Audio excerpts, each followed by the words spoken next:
Ad hoc જીપીએસસીની Vision IAS lecture સિરીઝમાં આપ સૌનું ફરીથી સ્વાગત છે. Vision IAS current affairs March 2020માં આપણે જે 5th પોર્શન એન્વાયરમેન્ટ છે એમાં ઇલીગલ વાઇલ્ડ લાઇફ ટ્રેડ વિશે આજે ચર્ચા કરવાની છે. જે ગેરકાનૂની વન્ય પ્રાણીઓનો વ્યાપાર થઈ રહ્યો છે એના વિશે ચર્ચા કરવાની છે. આજે ઇલીગલ વાઇલ્ડ લાઇફ ટ્રેડ જે છે હાલમાં કેમ ન્યૂઝમાં છે એ વિશે વાત કરીએ. તો કોરોના વાયરસ એપિડેમિક, જે કોરોના વાયરસ મહામારી છે એના કારણે થઈને હાલમાં એ પ્રકારનું લિંક કરવામાં આવે છે. એવું માનવામાં આવે છે કે જે આ વિવિધ પ્રકારનો ઝૂનોટિક ડિઝીઝ છે, કોરોના વાયરસ ઝૂનોટિક ડિઝીઝ છે. હવે આ જે ઝૂનોટિક ડિઝીઝ એટલે શું કે એવા રોગ કે જે પ્રાણીઓ દ્વારા મનુષ્યમાં ફેલાતા હોય, પ્રાણીઓથી મનુષ્યમાં ટ્રાન્સફર થયેલા જે રોગ છે ને આપણે ઝૂનોટિક ડિઝીઝ તરીકે ઓળખીએ છીએ. તો આ જે ઝૂનોટિક ડિઝીઝ છે એનું ક્યાંક ને ક્યાંક રીઝન જે વાઇલ્ડ લાઇફ ઇલીગલ ટ્રેડિંગ થઈ રહ્યું છે, ઇલીગલ વાઇલ્ડ લાઇફ ટ્રેડિંગ થાય છે એ આનું રીઝન હોઈ શકે છે. અને આના કારણે જે ઇલીગલ વાઇલ્ડ લાઇફ ટ્રેડ જે છે હાલમાં લાઇમલાઇટમાં રહ્યું છે અને આજે આપણે એને ચર્ચા કરવાની છે. હવે બેકગ્રાઉન્ડની વાત કરીએ તો world wide fund for nature છે એના એસ્ટિમેશન મુજબ એણે એસ્ટિમેટ લગાવ્યું છે કે જે આ ઇલીગલ વાઇલ્ડ લાઇફ ટ્રેડિંગ છે એ પર યર $20 બિલિયન થાય છે. ઘણો હ્યુજ અમાઉન્ટ છે. આ પર year $20 billion trading illegal wild life trade જે છે થઈ રહ્યું છે. અહીંયા આ વાઇલ્ડ લાઇફ ટ્રાફિકિંગ જે છે world's 4th largest illicit trade, જે આ અવૈધ વ્યાપાર છે, આ ગેરકાયદેસર વ્યાપાર છે, એ પ્રકારના અલગ અલગ પ્રકારના વ્યાપાર થાય છે. એમાં 4th લાર્જેસ્ટ છે આ વાઇલ્ડ લાઇફ ટ્રાફિકિંગ. તો આગળના 3ની વાત કરીએ તો પહેલું છે નાર્કોટિક્સ, ત્યારબાદ છે હ્યુમન ટ્રાફિકિંગ અને ત્યારબાદ આવે છે કાઉન્ટરફેઇટ ગુડ્સ, કે જે અલગ જે બ્રાન્ડ હોય છે એના ડુપ્લિકેટ ગુડ્સ બનાવીને જે એનું ટ્રેડિંગ કરવામાં આવે છે એને કાઉન્ટરફેઇટ ગુડ્સ અહીંયા કહીએ છીએ આપણે. જેમ કે રેબોક છે, નાઇકી છે, એ પ્રકારના અલગ અલગ બ્રાન્ડ્સના ડુપ્લિકેટ વસ્તુ બનાવીને એનું ટ્રેડિંગ અહીંયા થાય છે. આ 3rd પર આવે છે. 4th પર આવશે વાઇલ્ડ લાઇફ ટ્રાફિકિંગ. એ ફોર્થ ઇલીગલ જે ટ્રેડ છે એમાં એનો સમાવેશ થાય છે. ત્યારબાદ છે કે variety of products which are demanded by the trade and poaching, એટલે આ પ્રકારના જે વ્યાપાર અને જે પ્રાણીઓનો શિકાર છે એ અલગ અલગ પ્રકારની જે ડિમાન્ડ છે એના કારણે અહીંયા થઈ રહ્યો છે.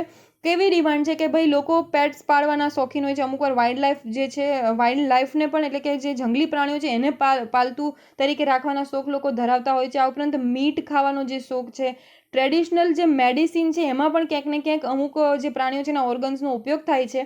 ત્યારે અહીંયા ટ્રેડિશનલ મેડિસિન બનાવવા માટે પણ આ વસ્તુ થાય છે. ક્લોથિંગમાં લેધરના કપડાં, લેધરની ઘણી બધી વસ્તુઓના લોકો શોખ ધરાવે છે. એમાં અહીંયા એના કારણે થઈને ટ્રેડિંગ થાય છે.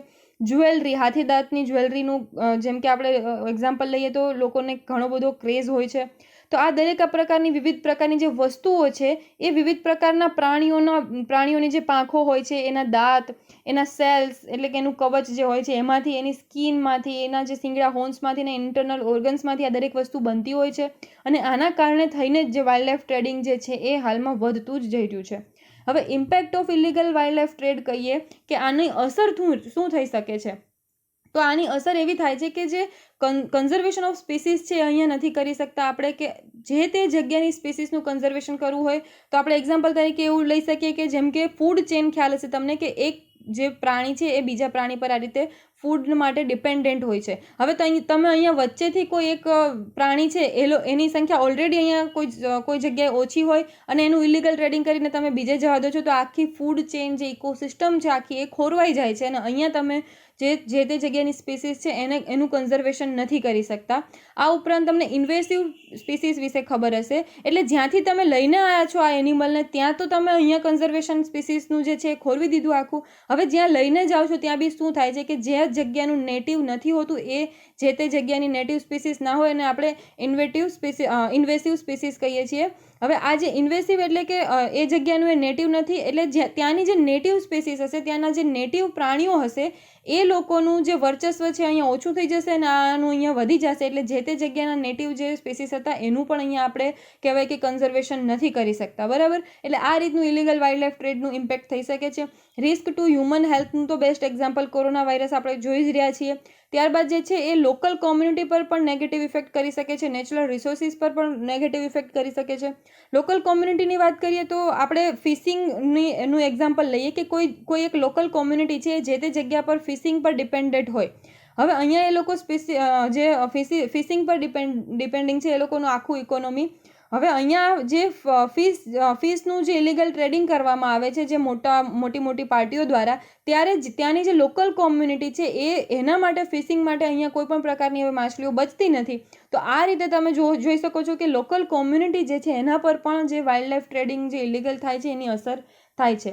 હવે જે આ ઇલીગલ વાઇલ્ડ લાઈફ ટ્રેડ જે છે એની ઇન્ડિયાના સંદર્ભે આપણે બ્રીફ ઓવરવ્યૂ લઈએ તો જોઈ શકીએ છીએ કે આપણું જે લેન્ડ એરિયા છે એ વિશ્વમાં 2.4% છે એરિયા મુજબ, જ્યારે વાઇલ્ડ લાઈફ જો ગ્લોબલ વાઇલ્ડ લાઈફમાં આપણું કોન્ટ્રીબ્યુશન 8% છે. એટલે આપણે જે આ ઇલીગલ વાઇલ્ડ લાઈફ ટ્રેડિંગ જે છે એને રોકીને ઘણું બધું અહીંયા કોન્ટ્રીબ્યુશન પણ કરી શકીએ છીએ, કારણ કે આપણે 8% જે છે ગ્લોબલ વાઇલ્ડ લાઈફના ઇન્ડિયામાં અત્યારે છે. હવે આ ઇલીગલ વાઇલ્ડ લાઈફ ટ્રેડ જે છે એ કઈ વિવિધ પ્રોડક્ટ્સ ધરાવે છે એ જોઈએ તો જે મુંગૂઝના હેર એટલે કે નોળિયાના જે વાળ હોય છે એ, સાપની સ્કિન, રાઇનોસ હોર્ન એના શિંગડા, ટાઈગર લેપર્ડ ક્લોઝ, આ વિવિધ પ્રકારની જે પ્રોડક્ટ છે એ વાઇલ્ડ લાઈફ ટ્રેડિંગમાં અત્યારે સમાવેશ થાય છે. હવે સ્ટેટ ઓફ ઇન્ડિયાઝ એન્વાયરમેન્ટ 2017ની જે હાઇલાઇટ છે 2017ની, એના મુજબ 2014થી 2016 સુધીમાં આ વાઇલ્ડ લાઈફ ક્રાઇમ અને જે શિકાર છે એમાં 52% વધારો થયો છે 2017 પછી. જે state of India's environment report 2017 છે એની હાઇલાઇટ છે કે 2014થી 2016 સુધીમાં 52% આ પ્રકારના જે એક્ટિવિટી છે એમાં અહીંયા વધારો આપણને જોવા મળે છે. હવે 2018નો જે ટ્રાફિક ઇન્ડિયા રિપોર્ટ જે સ્ટડી રિલીઝ થઈ છે એના અનુસાર જે પેંગોલિન્સ છે 5772 પેંગોલિન્સ જે છે એ 2009થી 2017 વચ્ચે જે છે એનું ઇલીગલ ટ્રેડિંગ થયું છે. હવે અહીંયા પેંગોલિન્સ એટલે શું, હું તમને અહીંયા એક ફોટો બતાવી દઉં. હાલમાં જે સ્ક્રીન પર દેખાય છે આ પેંગોલિન છે. આ પેંગોલિનનું જે કવચ જે છે ને એનો ઉપયોગ ચીન અને તાઇવાનમાં અલગ જે મેડિસિન માટે કરવામાં આવે છે. એશિયા આફ્રિકામાં આનું અલગ બહુ બધા મેડિસિન માટે અહીંયા કરવામાં આવે છે. ઇવન જે કોરોના વાયરસ છે ને એનું પણ અહીંયા એક એગ્રીકલ્ચર કોઈ યુનિવર્સિટી છે ચાઇનાની, એણે અહીંયા એવું સ્ટડી બહાર પાડ્યું હતું કે જે આ પેંગોલિન છે ને એ કોરોના વાયરસના ઇન્ટરમીડિયેટરી હોઈ શકે છે. જો કે એ સ્ટડીને પછી પબ્લિશ નથી કરવામાં આવ્યું, પણ અહીંયા ક્યાંક ને ક્યાંક એને પણ એક રીઝન બતાવવામાં આવ્યું છે. અને છેલ્લા 3 વર્ષમાં લગભગ 2018 પછીના સમયગાળામાં જેટલો હાથીદાંતનો પહેલાં ટ્રેડિંગ ઇલીગલ થતું હતું ને, હવે એ જે ટ્રેડિંગ છે ને એ શિફ્ટ અહીંયા પેંગોલિન પર વૈશ્વિક કક્ષાએ પણ થઈ ગયું છે. અને હાલમાં જે આપણે વાત કરી કે ટ્રાફિક ઇન્ડિયાનો રિપોર્ટ છે એના અનુસાર પણ આ પેંગોલિન જે છે ઘણી બધી સંખ્યામાં ઇલીગલી ટ્રેડિંગ અહીંયા ઇન્ડિયામાં પણ થઈ રહ્યું છે. હવે ઇન્ડિયામાંથી આ જે વાઇલ્ડ લાઈફ ટ્રાફિકિંગ થાય છે અન્ય કન્ટ્રીમાં, એનું મેઇન રીઝન છે ઇન્ડિયાની પોરસ લેન્ડ બોર્ડર, જે ઇન્ટરનેશનલ આપણી લેન્ડ બોર્ડર છે એ એક સ્ટ્રેટ કે આપણને સ્ટ્રેટ બોર્ડર નથી દેખાતી. અહીંયા પોરસ બોર્ડર એટલે કે તમને અલગ નદીઓ દેખાશે, જંગલો દેખાશે કે ઇઝી થઈ જાય છે કે એના પર તમે સર્વેલન્સ ઇઝીલી નથી કરી શકતા. એના કારણે આ પ્રકારનું જે હ્યુમન ટ્રાફિકિંગ હોય કે પછી વાઇલ્ડ લાઈફ ટ્રાફિકિંગ હોય ઇઝી થઈ જાય છે. આપણને ખ્યાલ જ છે કે બાંગ્લાદેશમાંથી કઈ રીતે ઇન્ડિયામાં જે છે એ રેફ્યુજીસ આપણને અલગ તબક્કામાં આવતા દેખાય છે. અને આનું રીઝન પણ આપણને ખ્યાલ છે કે ઇન્ટરનેશનલ જે આપણી લેન્ડ બોર્ડર છે એ કેટલી પોરસ છે એના કારણે જ આ વસ્તુ થાય છે. અને આના લીધે આપણે બોર્ડર કોન્ફ્લિક્ટ પણ અલગ પ્રકારના દરેક કન્ટ્રીઓ સાથે થતા રહ્યા છે, આપણા નેબરિંગ કન્ટ્રી સાથે, બરાબર. તો આ વાઇલ્ડ લાઈફ ટ્રાફિકિંગનું પણ અહીંયા રીઝન છે ઇન્ટરનેશનલ લેન્ડ બોર્ડર છે, આપણી પોરસ બોર્ડર છે એના કારણે.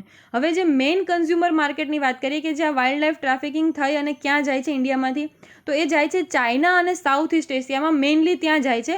પણ આ ઉપરાંત પણ અન્ય માર્કેટ જે છે ગલ્ફ, યુરોપ અને નોર્થ અમેરિકા છે, ત્યાં પણ આ પ્રકારનું જે ઇલીગલ ટ્રાફિકિંગ જે ઇન્ડિયામાંથી થઈ અને વાઇલ્ડ લાઈફ ટ્રાફિકિંગ થઈ રહ્યું છે. આ ઉપરાંત ઇન્ડિયા ઉપરાંત નેપાલ, બાંગ્લાદેશ, ભૂતાન, શ્રીલંકા અને મ્યાનમારમાંથી પણ જે વન્ય પ્રાણીઓ જે છે એનું ટ્રાફિકિંગ થઈ અને આ વિવિધ પ્રકારના કન્ટ્રીઓમાં જઈ રહ્યું છે. ત્યારબાદ આપણે જોઈએ કે જે ગવર્મેન્ટ છે એણે ઇલીગલ વાઇલ્ડ લાઈફ ટ્રેડિંગને કંટ્રોલ કરવા કયા સ્ટેપ લીધા છે.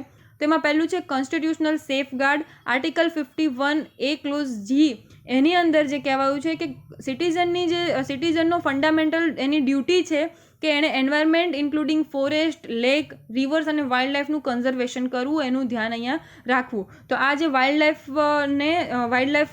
ઇલીગલ વાઇલ્ડ લાઈફ ટ્રેડિંગને કંટ્રોલ કરવા માટે અહીંયા વાઇલ્ડ લાઈફનું કન્ઝર્વેશન એ ફંડામેન્ટલ ડ્યુટીમાં મૂકવામાં આવ્યું છે. ત્યારબાદ છે લો એન્ડ ગવર્મેન્ટ ઇનિશિયેટિવ. ગવર્મેન્ટે કયા કાયદાઓ બનાવ્યા છે તો એ જોઈએ કે 1800 જેટલી સ્પીસીસ જે વાઇલ્ડ લાઈફ એનિમલ, પ્લાન્ટ અને એના અલગ જે ડેરિવેટિવ્સ છે એને પ્રોહિબિટ કરવામાં આવ્યા છે. વાઇલ્ડ લાઈફ પ્રોટેક્શન એક્ટ 1972 હેઠળ આ દરેક જે 1800 સ્પીસીસ છે એનું ટ્રેડિંગ પ્રોહિબિટ કરવામાં આવ્યું છે. ત્યારબાદ છે prevention of cruelty to animals act 1960 હેઠળ જે જે તે ઓથોરિટીઝ છે એને અહીંયા પેનલાઇઝ કે જેલ લોકોને જેલ અથવા પેનલાઇઝ કરવાની ઓથોરિટી આપી છે જો વાઇલ્ડ લાઈફને હાર્મ્સ કોઈએ કર્યું હોય, એને કંઈ નુકસાન પહોંચાડ્યું હોય તો. The prevention of cruelty to animals act 1960 હેઠળ.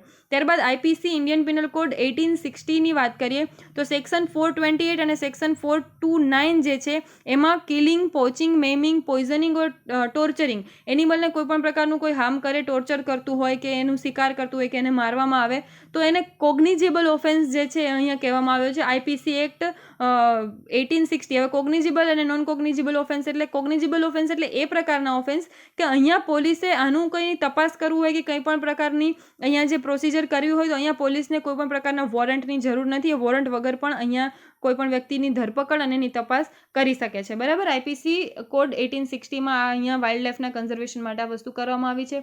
Wild life crime control bureau WCCB જે છે એ સ્ટેચ્યુટરી મલ્ટીડિસિપ્લિનરી બોડી જે છે એ છે under the ministry of environment and forest. એના અંડરમાં આ જે એક સ્ટેચ્યુટરી મલ્ટીડિસિપ્લિનરી બોડી છે wild life crime control bureau, અને એ વિવિધ પ્રકારના જે વાઇલ્ડ લાઈફ ક્રાઇમ થતા હોય છે કન્ટ્રીમાં એને અહીંયા જે એનું નાબૂદ કરવા માટે કામ કરે છે વાઇલ્ડ લાઈફ પ્રોટેક્શન એક્ટ 1972 હેઠળ. બરાબર. વાઇલ્ડ લાઈફ પ્રોટેક્શન એક્ટ 1972 હેઠળ જ્યાં WCCB જે છે એક સ્ટેચ્યુટરી બોડી છે કે જે આ રીતના વાઇલ્ડ લાઈફને અહીંયા ઇન્ડિયામાં કન્ઝર્વેશન કરવાનું કામ કરે છે કે એના ક્રાઇમ થતા હોય એને રોકવાનું કામ કરે છે. ત્યારબાદ આપણે અધર ઇનિશિયેટિવમાં જોઈએ કે પાર્ટિસિપેશન ઓફ લોકલ કોમ્યુનિટી. આ પ્રકારના જે વાઇલ્ડ લાઈફ હોય છે એના કન્ઝર્વેશન માટે લોકલ કોમ્યુનિટીનું કન્ટ્રીબ્યુશન જે છે એ ખૂબ જ જરૂરી છે. નેશનલ પાર્ક અને સેન્ચ્યુરીની જે આજુબાજુ રહેતી કોમ્યુનિટી જે છે એ એન્વાયરમેન્ટ કન્ઝર્વેશન માટે અને વાઇલ્ડ લાઈફ કન્ઝર્વેશન માટે ખૂબ જ આપણને ઉપયોગી સાબિત થઈ શકે છે. નેશનલ પાર્ક અને સેન્ચ્યુરી જે છે એનો ડિફરન્સ શું છે મને નીચે કોમેન્ટમાં જણાવજો તમે. ત્યારબાદ જે national wild life action plan જે છે 15 યરનો national wild life action plan, એમાં પણ જે છે સ્પેશિયલ ફોકસ કરવામાં આવ્યું છે કે આ રીતનું પીપલ્સ પાર્ટિસિપેશન શું થઈ શકે છે જો વાઇલ્ડ લાઈફને આપણે કન્ઝર્વ કરવા હોય તો એના માટે લોકોનું શું પાર્ટિસિપેશન અહીંયા થઈ શકે છે એના પર અહીંયા ફોકસ કરવામાં આવ્યું છે. National wild life action plan 2070 થી 31 સુધી 15 વર્ષનો એક્શન પ્લાન છે. Demand reduction campaign not all animal migrate by choice WCCB દ્વારા લોન્ચ કરવામાં આવ્યું છે. આપણે આગળ જ અહીંયા WCCBની વાત કરી હતી. એના દ્વારા આ જે કેમ્પેન છે એ લોન્ચ કરવામાં આવ્યું છે.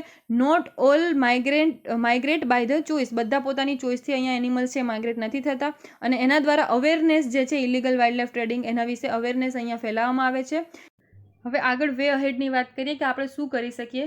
તો આપણે અત્યારે હાલમાં અર્જન્ટ નીડ છે કે એક્શન લેવાની જરૂર છે કે જે લીગલ વાઇલ્ડ લાઈફ ટ્રેડ જે છે સસ્ટેનેબલ લેવલમાં લીગલ વાઇલ્ડ લાઈફ ટ્રેડ છે એ આપણે કરીએ અને જે ઇલીગલ વાઇલ્ડ લાઈફ ટ્રેડિંગ છે એને બંધ કરી દઈએ. એ પ્રકારના જે સ્ટેપ છે લેવાની અત્યારે હાલમાં તાબડતોડ આ પ્રકારના જે પગલાં છે લેવાની જરૂર છે. આપણે હાલમાં investment in wild life forensic science કરવાની, વાઇલ્ડ લાઈફનું જે ફોરેન્સિક સાયન્સ છે એમાં ઇન્વેસ્ટમેન્ટ કરવાની જરૂર છે કે જેથી કરીને આ પ્રકારના ક્રાઇમ છે જે વાઇલ્ડ લાઈફ ઇલીગલ ટ્રેડિંગ થાય છે એને આપણે ઝડપથી પકડી શકીએ અને એને ફરીથી એક્યુરેટલી સાયન્ટિફિકલી અને સ્ટ્રોંગલી જે છે એને આપણે ઇવોલ્યુટ કરી શકીએ. અહીંયા એક્ઝામ્પલ આપ્યું છે કે જે wild life forensic scientist in યુકેના જે આ સાયન્ટિસ્ટ છે એને ડેવલપ કરી હતી ટેકનિક કે જે ફેધર્સ અને એગ સેલ્સ હોય જેના પાંખ અથવા તો પીછા અને એગ સેલ્સ જેના કવચ એના જે ફિંગરપ્રિન્ટ્સ છે એ અહીંયા મેળવવાની જે ટેકનિક છે એ યુકેના એક ફોરેન્સિક સાયન્ટિસ્ટે ડેવલપ કરી હતી કે જેથી કરીને આ પ્રકારના ક્રાઇમ છે ને એને તમે ટ્રેક કરી શકો અને પકડી શકો. બરાબર. ત્યારબાદ છે કે ગવર્મેન્ટ અને સિવિલ સોસાયટીએ સાથે મળી અને કામ કરવાની જરૂર છે જેથી વર્લ્ડની જે બાયોડાયવર્સિટી છે એને આપણે જે નુકસાન પહોંચી રહ્યું છે એ અટકાવી શકીએ અને આના માટે કોમ્યુનિટી પાર્ટિસિપેશનની જરૂર છે. આપણે આગળ વાત કરી હતી પીપલ પાર્ટિસિપેન્ટ્સ, એના માટે આપણે અત્યારે ઇન્ડિયામાં જે 15 યરનો national wild life action plan જે છે એ પણ અત્યારે ચાલી રહ્યો છે. એવું જ અહીંયા કોમ્યુનિટી પાર્ટિસિપેશનની વાત કરી છે. અને જે ઇનલીગલ વાઇલ્ડ લાઈફ ટ્રેડિંગ જે છે એને કંટ્રોલ કરવા માટે પણ આપણે અત્યારે હ્યુજ લેવલ પર ઇન્વેસ્ટમેન્ટની જરૂર છે અને મોનિટર અને ઇવેલ્યુટ કરવા માટે. આપણે પોરસ બોર્ડરની વાત કરી કે આ પ્રકારની જે બોર્ડર છે એના કારણે ટ્રેડિંગ થઈ રહ્યું છે, તો આના લીધે થઈને આપણે અહીંયા મોનિટરિંગ જે છે એ વધારી દેવું જોઈએ. એના માટે CCTV કેમેરા કે કોઈ પણ પ્રકારના એ રીતના અહીંયા જે ઇન્સ્ટ્રુમેન્ટ છે એની જરૂર પડે તો એમાં અહીંયા ઇન્વેસ્ટમેન્ટ કરી અને IWT જે છે એને આપણે ઘટાડી શકીએ છીએ. ઇલીગલ વાઇલ્ડ લાઈફ ટ્રેડિંગને આપણે ઘટાડી.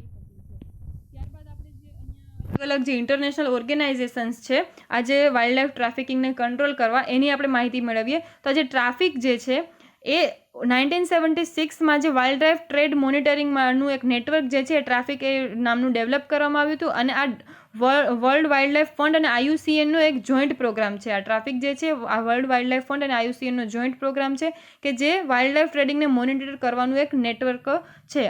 ત્યારબાદ સાઇટ્સની વાત કરીએ તો વોશિંગ્ટન કન્વેન્શનમાં સાઇન થયું હતું 1973માં. આની અંદર જે વાઇલ્ડ લાઇફ ટ્રેડિંગ છે એને રેગ્યુલેટ કરવાનું મિકેનિઝમ આપવામાં આવ્યું છે. એટલે જે લીગલ ટ્રેડિંગ જે થાય છે એ લીગલ ટ્રેડિંગને કઈ રીતે રેગ્યુલેટ કરવું, કઈ જે વાઇલ્ડ લાઇફ સ્પીસીસ છે એને ટ્રેડિંગ કરી શકો છો, કોને બેન કરી શકો છો, કોને કેટલા પ્રમાણમાં તમે ટ્રેડિંગ કરી શકો છો, આ પ્રકારની જે ગાઈડલાઇન્સ છે એનું રેગ્યુલેશન જે છે અહીંયા સાઇટ્સ દ્વારા થાય છે. ઇન્ડિયા જે છે આ સાઇટ્સનો મેમ્બર છે. બરાબર. ત્યારબાદ છે IFAW, the international fund for animal welfare. આ એક એનિમલ વેરફેર ફંડ જે છે કે જે કન્ઝર્વેશન જે વર્લ્ડ લેવલ પર વાઇલ્ડ લાઇફનું છે એના માટે અહીંયા વર્ક કરે છે. એ માટેનું IFAW જે છે એ ફંડ બનાવવામાં આવ્યું છે વર્લ્ડ લેવલ પર.